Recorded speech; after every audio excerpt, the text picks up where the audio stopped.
The forest of Valdris Prime breathed with ancient malice, its trees twisted like gnarled fingers clawing at a perpetually twilit sky, and the undergrowth whispered warnings that every species in the galaxy understood instinctively.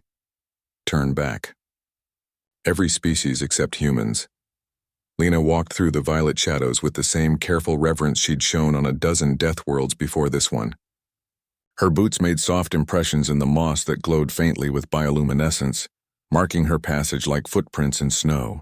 She wasn't armed, not in any way the Galactic Council would recognize. No plasma rifle slung across her back, no kinetic shields humming around her frame. Just a weathered pack, a water canteen, and that peculiar human quality that other species found both fascinating and deeply unsettling. An absolute refusal to see the universe as hostile. The Valdrisians had warned her, of course. The reptilian traders at the orbital station had fixed their cold eyes on her and clicked their disapproval. The Korvax hunt those woods, they'd said. Apex predators, 4 meters of muscle and fang. They've killed 17 survey teams in the last cycle alone. Lena had smiled, that warm, disarming human smile, and thanked them for their concern. Now, 3 days into the forest, she understood why those survey teams had died. The Korvax weren't just predators. They were ghosts. She'd caught glimpses. A shadow flowing between trees, eyes like molten copper watching from the canopy. The distinct musk of something large and carnivorous marking territory. The forest itself seemed to hold its breath when they were near. She should have been terrified. Any rational being would have been. But Lena had learned long ago that fear and respect were not the same thing. And the universe responded to the difference. On the 4th day, she found the clearing. It was a perfect circle of silver grass, enclosed by trees so dense they formed living walls. In the center lay a Korvax, an adult female, judging by the crest patterns Lena had studied in the archives. She was dying. A deep wound across her flank spoke of a territorial dispute, and the dark ichor pooling beneath her had already begun to attract scavengers. The Korvax's breathing was labored, each exhale a rattling wheeze. But her eyes, those burning copper eyes, were fixed on something at the clearing's edge. Lena followed the gaze and felt her heart crack open. A cub. No larger than a terrier, with downy fur still clinging to scales that would someday become armored plating. It mewled pitifully, taking hesitant steps toward its dying mother before skittering back in fear. The cub was perhaps weeks old, still clumsy on legs that would grow powerful enough to bring down prey twice its size.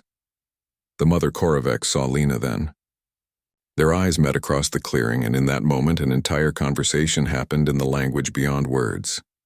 The predator recognized what the human was. Not prey, not threat, but something else entirely. Something that chose to walk softly in a universe of violence. The Korvax's head lowered, not in submission but in a plea that transcended species. Save him. Lena moved before conscious thought could intervene. She crossed the clearing and measured steps, broadcasting calm with every movement.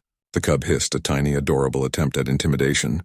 Its scales flared in warning, revealing the bioluminescent patterns that would someday mesmerize prey in the darkness. "Hey there, little one," Lena whispered, crouching low.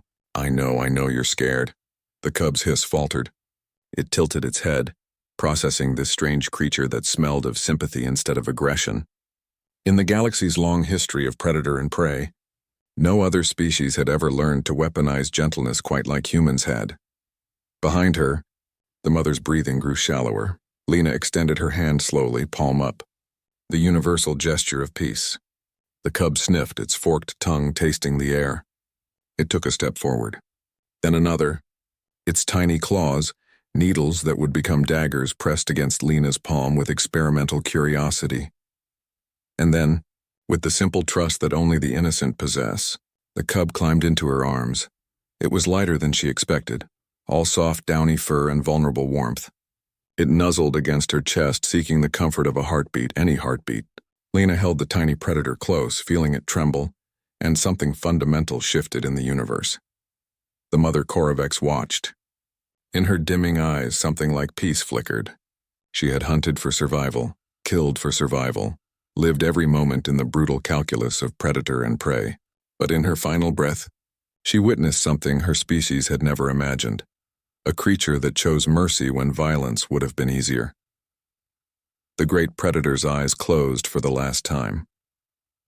Lena stood slowly, cradling the cub, Corin, she decided, the name forming instinctively.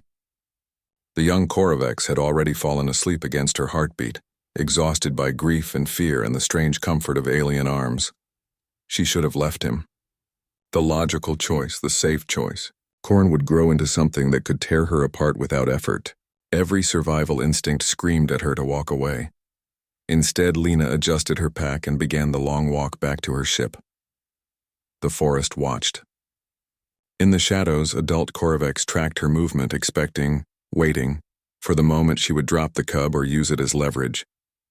They had seen other species before. They knew how the galaxy worked.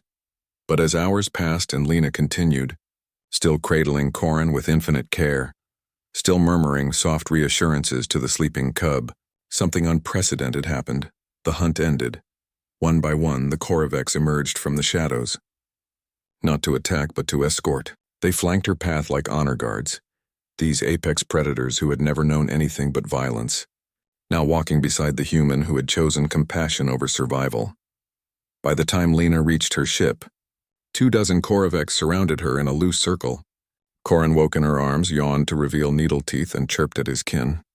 The adults responded with low rumbles that might have been greeting or might have been something deeper, recognition. Perhaps that the universe had just shown them an alternative to endless hunting. Lena didn't try to communicate with them. She simply placed her hand over her heart, then extended it outward, the human gesture of respect and promise. She would raise Corin. She would teach him that strength and gentleness could coexist. The Korovex watched as her ship lifted off, carrying one of their own toward a future they couldn't imagine.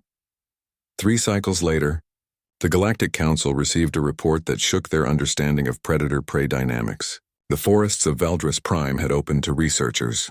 The Korovex no longer attacked on sight, and at the center of this impossible peace was a human woman and a young Korovex who had learned that the fiercest hunters could also choose to be gentle.